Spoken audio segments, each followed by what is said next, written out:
John, my husband who had been cheating for years, suddenly passed away. It happened while he was fooling around in one of his affair partner's apartments, only for another affair partner to burst in.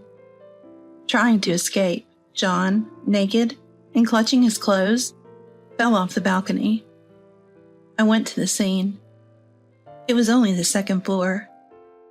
It wasn't that high, and he might have broken some bones, but should have survived. John must have thought he could jump and get away. He was just unlucky. Maybe this was some sort of cosmic punishment for him. When the police showed me a photo of John lying there, I felt less sadness than a sense that he got what he deserved. I was tired of his antics, and any love I once had for my breadwinning husband was long gone.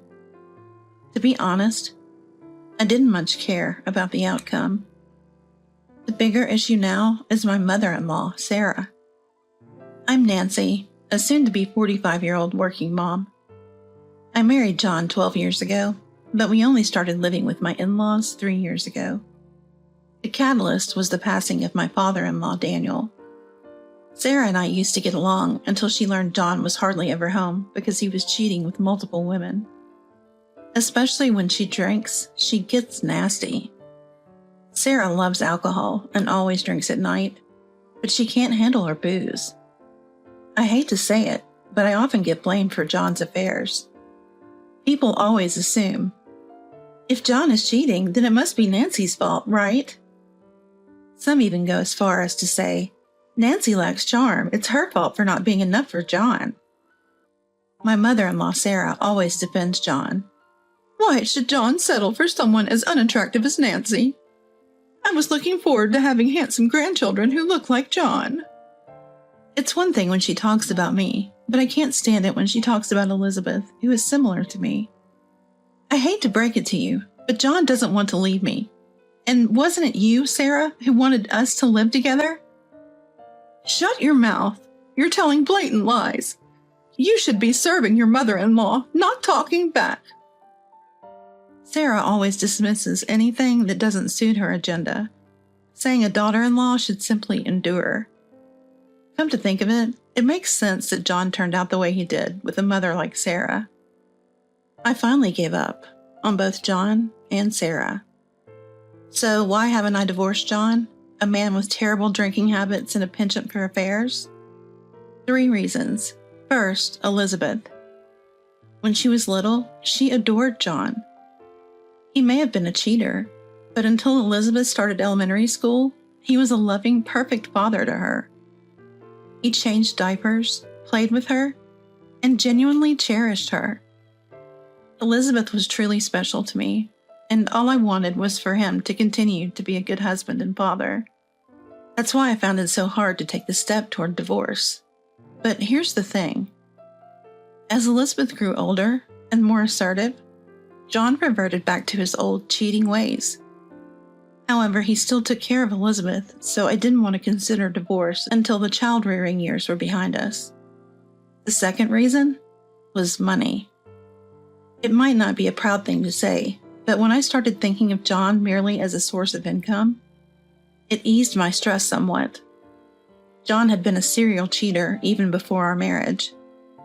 Every time he was caught, it led to a huge argument over whether or not to break up.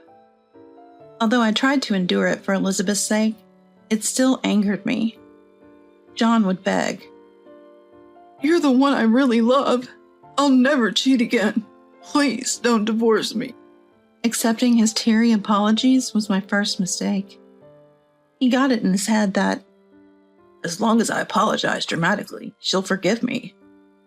Even when I would explode in anger and declare, "I will definitely divorce you this time," John would cling to me crying, and would behave for a while. This became the pattern. I've tried several times to put an end to things with John, but I didn't want to negate all the good memories we had. And he is a kind father to Elizabeth. However, with every affair, my love for him diminishes.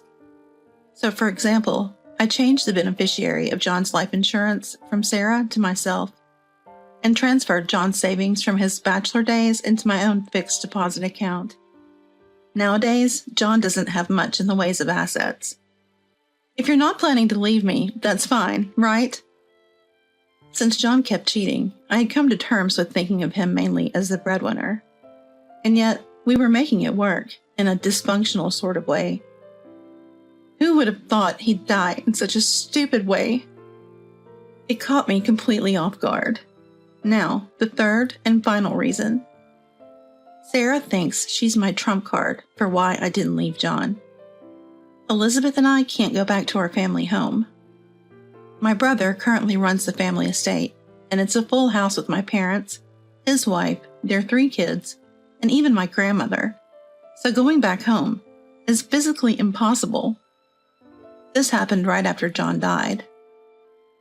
While I was swamped with funeral arrangements, dealing with the police, and managing his affairs, Sarah did none of the work and started drinking during the day. "Seems like I can't handle it sober," she said. Drunk Sarah told me, "Hey, Nancy, you don't have anywhere else to go, do you? I'll keep you here just like before." With a nasty grin. "Uh-huh, but John is gone." It struck me as absurd she'd bring this up before even the funeral, but now that John is gone, I had no intention of putting up with living with her. However, not being able to return home did worry me. Sarah knows this too. "But Nancy, you have nowhere to go back to. Don't forget Elizabeth. She's John's legacy. It's only right you stay here, and you're obligated to take care of me in my old age. You're not planning to hog the inheritance, are you?" Sarah clearly expects me to care for her. John's personal inheritance isn't much, but Sarah doesn't know that. I decided not to respond, and instead asked, "Aren't you sad that John, whom you bragged about so much, is gone?" "Of course I'm sad, but with that foolish end, it's just too embarrassing to talk about. Couldn't he have done it better?" Sarah was angry, but I felt torn. "Is that all you have to say?" Sarah always sided with John, even when he cheated, but in the end, her public image and her future seemed more important to her. Then it hit me. I remembered hearing somewhere that if your spouse dies, your ties to your in-laws don't necessarily get severed. Sarah may be expecting me to take care of her, but there's no way I'm doing that. I excused myself, saying, "I'm sorry, I'm busy with paperwork right now," and ended the conversation. I searched for a lawyer on my mobile phone and decided to consult with them after the funeral. A few weeks went by. It's best to leave it to professionals. They really are different. My lawyer assured me, "You don't need any legal procedures to cut off ties with your in-laws after your husband's death." Apparently, going through the estate distribution process will sever those legal ties. He also kindly explained that there are various forms of public assistance available for single-mother households, including housing subsidies for apartments. Given all this helpful information and advice, I decided to take action. I was worried about what to do since I couldn't go back to my hometown, but Elizabeth has grown up and is now in 4th grade. She doesn't require as much attention as she did when she was little, so I resolved to start looking for an apartment for just the 2 of us. I had also consulted the lawyer about John's estate. Luckily, John had transferred most of his assets into my name and had organized all the necessary insurance policies and documents when he changed the beneficiary, so everything went smoothly. Heeding the lawyer's advice, I decided to take legal action against John's mistresses as well. John, ever the meticulous person, had noted down the contact information and addresses of his mistresses, 7 in total. I demanded compensation from each of them, ensuring they financially regretted their involvement with a married man. Time flew by, and before I knew it, John's memorial service was upon us. Sarah was desperate to hide the real reason for John's death from the family, claiming at the funeral that it was a sudden accident. Yet, when Elizabeth stood silently weeping next to John's coffin, no one dared to say a word. I later heard from a relative that everyone had already heard rumors about the real reason. However, out of respect, She couldn't ask detailed questions with the daughter of the deceased present, so she was waiting for the right opportunity. Well, there's a saying that other people's misfortune tastes like honey. It was shocking news about someone close, so she was probably all ears. After the memorial service concluded and dinner began, the drinks started flowing. Once Elizabeth had eaten, she announced, "I'm going to go explore around," and left the table. Seizing the opportunity, one of the relatives asked Sarah, "Is it true that John was having an affair and that it was a terrible situation?" Sarah's face instantly turned furious. She had been drinking, so she couldn't hold back. "Why would you bring that up? Nancy must have told you," she shouted, livid.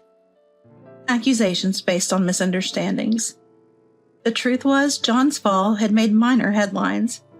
Moreover, he didn't fall from our house, but from another apartment. A little research would have provided enough clues, but Sarah trapped herself when she admitted, "It's because of a bad wife like Nancy that John was with other women. Nancy is the reason John is dead." All I could muster was, "It's not me. Please calm down." Sarah was in no mood to listen. She blamed me for everything, even went as far as saying, "It's because of a terrible daughter-in-law like Nancy that John cheated. It's Nancy's fault that John died." And when an uncle from the family chimed in saying, "Come on, aren't you going a bit too far?" I was still looked down upon by relatives. They whispered, "No wonder her son couldn't be happy with a mother like that." And, "With a mom like that, the son doesn't stand a chance." On the flip side, people comforted me. They said, "Nancy, you had it rough. Dump a mother-in-law and husband like that, pronto." And, "Don't hesitate to lean on us. We'll be here for you." Sarah, clearly unhappy with the situation, kept drinking and became even more unruly. She even yelled at Elizabeth when she returned to the scene. "I never wanted an unattractive grandchild who takes after her mother. All of you, just get out." Then she passed out. This was the moment I'd been waiting for. The next day, Elizabeth and I were busy packing up in the morning when Sarah woke up around noon. When she saw us, she asked, "Where are you planning to go?" "We're leaving, just like you told us to," I answered. Sarah looked surprised for a second, but then smirked. "You're lying, Nancy. Where could you possibly go?" "No, I've rented an apartment. If I can't go back to my parents' house, I'll live somewhere else." "And what about taking care of me?" "You can take care of yourself. Also, I've already sorted out the inheritance." "What are you talking about?" "So now I'm just a stranger, not John's wife anymore." "What? But Elizabeth is John's daughter. She shares my blood. She can take care of me." "No thanks. I won't sacrifice sweet Elizabeth's future for elder care. You announced in front of everyone that we should leave because you don't need Elizabeth, remember? Our relatives are willing to be witnesses. We're leaving, just like you wanted." Last night, after Sarah had gone to sleep, I talked to our relatives and told them we were planning to leave. All the relatives who saw Sarah's outrageous behavior were convinced. Sarah, frustrated that things didn't go her way, stomped her feet. "Then leave John's inheritance behind." "The inheritance is actually negative, just a heap of debt from consumer loans. Can you handle that, Sarah?" John had been cheating all over the place. Even though I was the one managing our savings and his income, I always wondered where he got the money to mess around. It turns out John had been secretly accumulating debt, something I discovered while investigating his affairs and going through his belongings. "How much is it?" Sarah nervously inquired. "Roughly around $30,000. Oh, I'm going to renounce the inheritance, so please take care of it, Sarah." As Sarah stood there speechless, I quickly made my exit. Renouncing the inheritance is the only way to avoid repaying the debt. I have alimony from 7 people and will receive John's life insurance payout. Life insurance isn't subject to inheritance, so renouncing it doesn't affect me. But Sarah can't renounce it, or rather, she can't afford to. After Daniel passed away, as part of inheritance planning, the house she lived in was put in John's name. She can't just renounce the debt and would lose her house if she renounced the inheritance. I don't plan to continue living in the in-laws' house, so I don't mind renouncing it. Fine, I can pay off $30,000. I have a house. I heard Sarah yell from a distance. She's naive. Her only option for repaying is her pension. But the terrifying thing about consumer loan interest is that it compounds. Depending on the monthly repayment, the debt could stay the same or even increase. She'll be in debt forever. Regardless of what happens next, neither Elizabeth nor I plan on helping her out. We made sure to declare this to the relatives after Sarah got wasted at the memorial service, securing their support. After that, Elizabeth and I started living in an apartment. Life is stress-free, comfortable, and happy, just the two of us.